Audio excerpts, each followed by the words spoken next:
সঙ্গে প্রধান নির্বাচন কমিশনারের সাক্ষাৎ, সিইসির তফসিল বক্তব্য প্রস্তুত, বুধ অথবা বৃহস্পতিবার ঘোষণার সম্ভাবনা। জনগণকে ঐক্যবদ্ধ করতে না পারলে দেশ অস্তিত্ব সংকটে পড়বে বলে তারেক রহমানের আশঙ্কা। বিএনপি ক্ষমতায় গেলে দুর্নীতির লাগাম টেনে ধরবে মন্তব্য।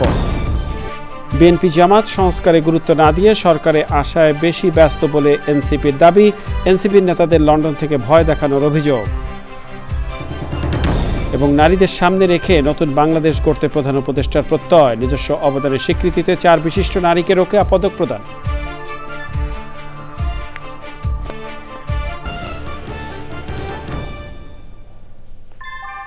ভূমিকম্প সহনীয় মোস্ট ডিউরেবল দেশের প্রথম থার্মেক্স রড সালাম স্টিল। সালাম স্টিল বোঝে ডিউরেবিলিটি। সালাম স্টিল, মোস্ট ডিউরেবল স্টিল। সংবাদ শিরোনামগুলো জানাচ্ছিলাম প্রিয় দর্শক। এখনকার সংবাদ আয়োজন একই সঙ্গে চ্যানেলের ইউটিউব চ্যানেলে এবং চ্যানেলের ওটিটি প্ল্যাটফর্ম আইস্ক্রিনে লাইভ স্ট্রিমিং হচ্ছে। যাওয়া যাক বিস্তারিত সংবাদে। বিএনপি চেয়ারপারসন বেগম খালেদা জিয়ার শারীরিক অবস্থা অপরিবর্তিত আছে বলে জানা গেছে। মেডিকেল বোর্ডের সিদ্ধান্তের উপর নির্ভর করছে বিদেশে চিকিৎসা। এভার কেয়ার হাসপাতালের সামনে রয়েছেন সহকর্মী জান্নাতুল বাকিয়া কেকা। যাচ্ছি তার কাছে। কেকা, আপনি রয়েছেন এভার কেয়ার হাসপাতালে। আমাদের পূর্ববর্তী সংবাদে যেমনটি আপনি জানিয়েছেন যে মেডিকেল বোর্ড হয়তো বা কোনো আনুষ্ঠানিক কোনো ঘোষণা বা নতুন তথ্য সাংবাদিকদের জানাতে পারেন। এই মুহূর্তে তারা কোনো সংবাদ সম্মেলন করেছে কিনা, কিংবা আপনি তাদের কাছ থেকে কোনো তথ্য সংগ্রহ করতে পেরেছেন কিনা, কি তথ্য রয়েছে আপনার কাছে?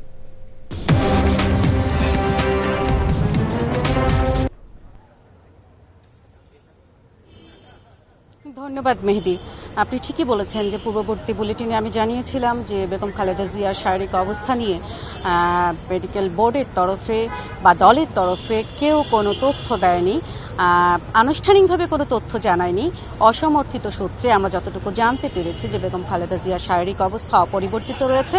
তবে আপনি জানেন যে ক্রিটিক্যাল কেয়ার ইউনিটে তার চিকিৎসার যে ব্যবস্থাপনা, 17 সদস্যের মেডিকেল বোর্ড, সেই বোর্ডে দেশি বিদেশি চিকিৎসকদের সমন্বয়ে সেই ব্যবস্থাপনা চলছে, পর্যালোচনা চলছে রিপোর্টগুলো।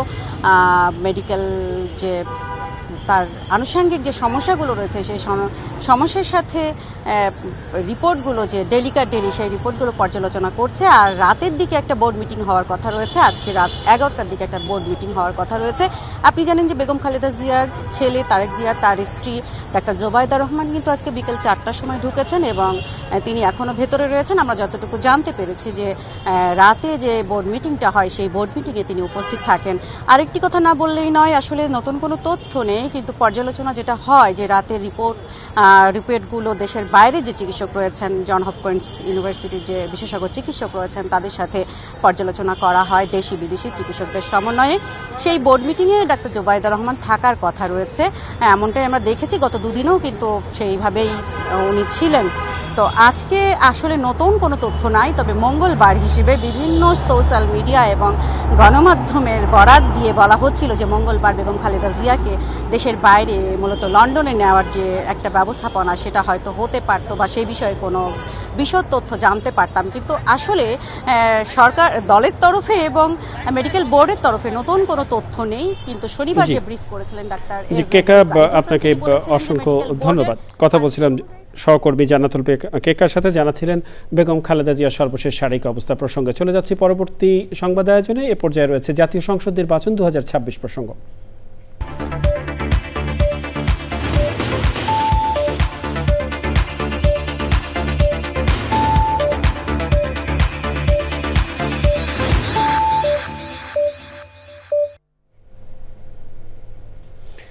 তফসিল ঘোষণায় প্রস্তুত হয়েছে প্রধান নির্বাচন কমিশনার AMM নাসির উদ্দিনের ভাষণ। এখন অপেক্ষা ঘোষণার। কমিশনার আব্দুর রহমানেল মাসুদ জানিয়েছেন বুধ কিংবা বৃহস্পতিবার ত্রয়োদশ জাতীয় সংসদ নির্বাচন এবং গণভোটের তফসিল ঘোষণা হতে পারে। প্রধান বিচারপতির সঙ্গে সাক্ষাৎ করে নির্বাচনে ম্যাজিস্ট্রেসি দায়িত্ব পালনের জন্য 300 বিচারক চেয়েছেন সিইসি।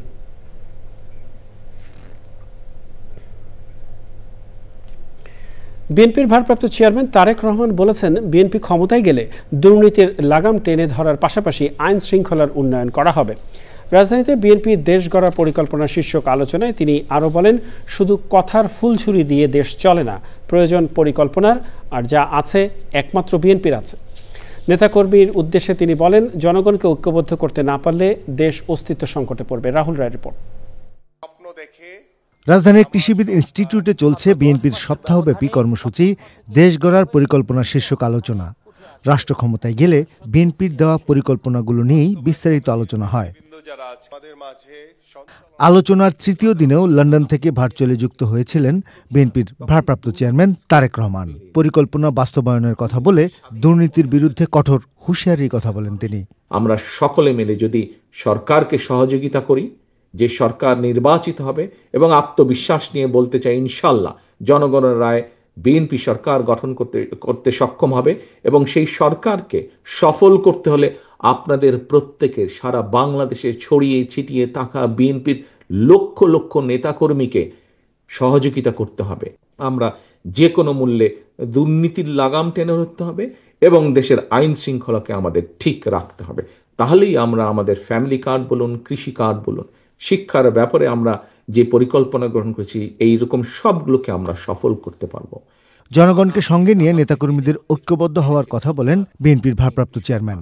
কথার ফুল জুড়ে দিয়ে রাষ্ট্র চলে না, কথার ফুল জুড়ে দিয়ে জনগণের পেটে খাবার আসে না, কথার ফুল জুড়ে দিয়ে কর্মসংস্থান হয় না, কথার ফুল জুড়ে দিয়ে জনগণের অর্থের সংস্থান হয় না, কর্মসংস্থান হয় না।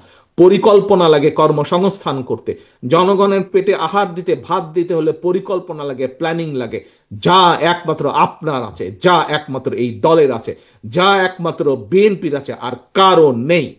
আমরা যদি জনগণকে ঐক্যবদ্ধ করতে পারি, এই দেশে গণতন্ত্র ফিরে আসবে, এই দেশকে আমরা ষড়যন্ত্র থেকে রক্ষা করতে পারবো, এই দেশের অর্থনীতি, এই দেশের নারীর স্বাধীনতা থেকে শুরু করে, এই দেশের তরুণদের কর্মসংস্থান থেকে শুরু করে সকল কিছু ধীরে ধীরে আমরা নিশ্চিত করতে পারবো।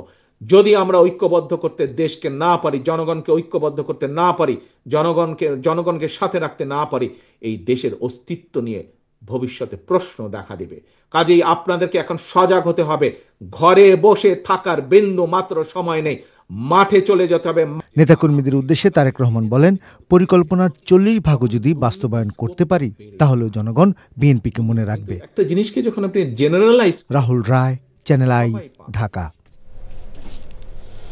জাতীয় নাগরিক পার্টির মুখ্য সমন্বয়ক নাসিরউদ্দিন পাটোয়ারি বলেছেন, লন্ডন থেকে ভয় দেখানো হয় এনসিপির নেতাদের, অনলাইনে বাস্তবেই তারা ভয় পান বলে জানান। রাজধানীর শাহবাগে জাতীয় যুব শক্তির প্রতিনিধি সম্মেলনে নাসিরউদ্দিন পাটোয়ারি বলেন, যাদেরকে জেল থেকে ছাড়ানো হয়েছে তারাই এখন চিনতে চায় না। আর দলটির সদস্য সচিব বলেন, নির্বাচন হওয়া উচিত ছিল সংস্কারের, কিন্তু দুই দল শোডাউনে নির্বাচন বানিয়েছে। বিএনপি জামাত সংস্কারে গুরুত্ব না দিয়ে দিচ্ছে কিভাবে সরকারে আসবে। তাফহিমুল ইসলামের রিপোর্টে বিস্তারিত। জাতীয় নাগরিক পার্টির অঙ্গ সংগঠন জাতীয় যুব শক্তির প্রতিনিধি সম্মেলন। সারা দেশ থেকে সংগঠনটির নেতাকর্মীদের পাশাপাশি সম্মেলনে ছিলেন এনসিপির কেন্দ্রীয় নেতারা। লন্ডন থেকে এনসিপি নেতাদের ভয় দেখানোর চেষ্টা করা হচ্ছে জানিয়ে নাসিরউদ্দিন পাটোয়ারি বলেন, যারা জনগণের সাথে প্রতারণা করবে তারা আর জেলে যাওয়ারও সুযোগ পাবে না। জনগণের সাথে আবার নতুন ভাবে প্রতারণার চেষ্টা করেন, তাহলে জেলেও যাওয়ার আর সুযোগ পাবেন না, পাবেন না, পাবেন না। যদি জেলে যাওয়ার সুযোগ না পান, দুইটা পন্থা আছে, একটা হলো কবর আর একটা হলো বিদেশ। বিদেশ আপনারা পরীক্ষা করে অলরেডি নিয়েছেন, বাকি থাকে কবর, সেই কবরের মধ্যে আপনাদেরকে যেতে হবে। 26-এর নির্বাচন শোডাউনের নির্বাচন পরিণত হয়েছে মন্তব্য করে দলটির সদস্য সচিব আক্তার হোসেন বলেন, নির্বাচনে ক্ষমতা দখলের জন্য জনগণকে ভুলভাবে প্রভাবিত করছে বিএনপি জামাত। সেই সংস্কারের কথা বিএনপি জামাত পুরো দল তাদের আলোচনার মধ্যে আর প্রধান করে তুলছেন না। তারা কিভাবে ক্ষমতা দখল করবেন, কিভাবে ক্ষমতায় আসবেন, শুধুমাত্র সেই ধরনের বুদ্ধি পরামর্শ, সেই ধরনের আয়োজনগুলোর সঙ্গে তারা নিজেদেরকে সম্পৃক্ত রেখেছেন। ক্ষমতায় কারা যাবে সেই জরিপ করে সংস্কারের আকাঙ্ক্ষা সরিয়ে জাতিকে বিভ্রান্ত করার চেষ্টার বিষয়ে জনগণকে সচেতন থাকার আহ্বান জানান আক্তার হোসেন। নতুন বাংলাদেশের যে স্বপ্ন দেখেছিলেন। তাফহিমুল ইসলাম, চ্যানেল আই, ঢাকা। যাওয়া যাক অন্যান্য সংবাদে। দেশের নারীরা বাংলাদেশকে বিশ্বের সামনে অনন্য উচ্চতায় নিয়ে গেছেন বলে মন্তব্য করে প্রধান উপদেষ্টা অধ্যাপক ডক্টর মোহাম্মদ ইউনূস বলেছেন, বাংলাদেশের মেয়েদের পক্ষে সারা পৃথিবীর নেতৃত্ব দেওয়া সম্ভব। বেগম রোকেয়া দিবসের আলোচনায় তিনি বলেন, 100 বছর পার হয়ে গেলেও আর রোকেয়া পাওয়া যায়নি। মোস্তফা মল্লিকের রিপোর্ট। রাজধানীর ওসমানী স্মৃতি মিলনায়তনে নারী ও শিশু বিষয়ক মন্ত্রণালয়ের উদ্যোগে বেগম রোকেয়া দিবস 2025 উদযাপন ও সম্মাননা প্রদান অনুষ্ঠান। প্রতি বছরের মতো এবারও নারী শিক্ষা, নারী অধিকার, মানবাধিকার এবং নারী জাগরণে অসাধারণ অবদানের স্বীকৃতিতে 4 বিশিষ্ট নারীকে দেয়া হয়েছে রোকেয়া পদক। এবছর নারী শিক্ষায় রুবানা রাকিব, নারী অধিকারে কল্পনা আক্তার, নারী জাগরণে ঋতুপর্ণা চাকমা ও মানবাধিকার ক্যাটাগরিতে নাবিলা ইদ্রিস ভূষিত হলেন বেগম রোকেয়া পদকে। প্রধান অতিথির ভাষণে প্রধান উপদেষ্টা বলেন, বেগম রোকেয়া যেভাবে দেশকে এগিয়ে নিয়ে গেছেন একইভাবে জাতিকে এগিয়ে নিয়ে যাচ্ছেন পদকপ্রাপ্তরা। আজকে যারা পুরস্কার পেল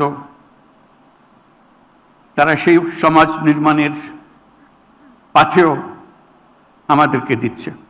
এটা যুগান্তকারী পুরস্কার, যারা আমাদেরকে দুনিয়ার সামনে অন্য স্তরে নিয়ে গেছে। এরা শুধু বাংলাদেশের মেয়ে না, এরা সারা পৃথিবীর নেতৃত্ব দেওয়ার মেয়ে। অধ্যাপক ইউনুস বলেন, জাতির ব্যর্থতা হচ্ছে এখনো দ্বিতীয় কোনো রোকেয়া পাওয়া যায়নি। 100 বছর পরেও আরেকজন রোকেয়া সৃষ্টি করতে পারি নাই, এটা আমাদের দুর্ভাগ্য। দিক নির্দেশনা দিয়ে গেছেন, যেসব স্বপ্ন দেখিয়ে গেছেন এই স্বপ্নকে আমরা আমলে আনতে পারি নাই। কথা বলেছি, অগ্রসর হতে পারি না। তার জন্ম উপলক্ষে যে আয়োজন, সেটা শুধু তাকে স্মরণ করার জন্য না, আমাদের ব্যর্থতাগুলো খুঁজে বার করার জন্য।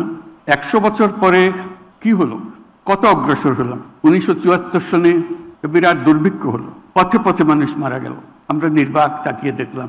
অধ্যাপক ইউনুস বলেন, বেগম রোকেয়া কোনো কাজ সমাজকে বাদ দিয়ে করেননি, সবসময় সমাজের সবাইকে নিয়েই এগিয়ে গেছেন তিনি। Mostafa Mallik, channel I, Dhaka. প্রিয় দর্শক, সময় হলো কিছুক্ষণের বিরতি নেবার, আর বিরতির পরে আমন্ত্রণ আরও একবার চ্যানেল আই সংবাদে। এ পর্যায়ে আমি জুয়েলার্স আন্তর্জাতিক সংবাদ।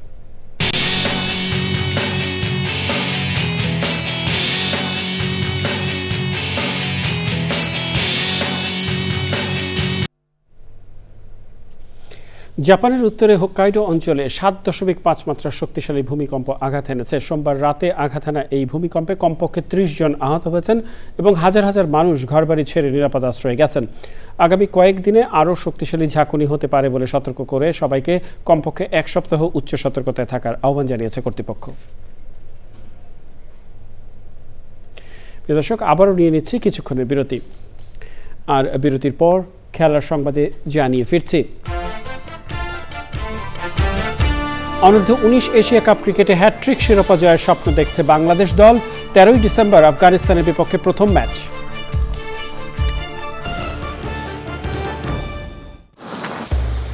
নতুন স্বপ্ন নিয়ে প্রতিবার এগিয়ে যাই এক নতুন আশা নিয়ে। ঝড় হোক বা রোদ,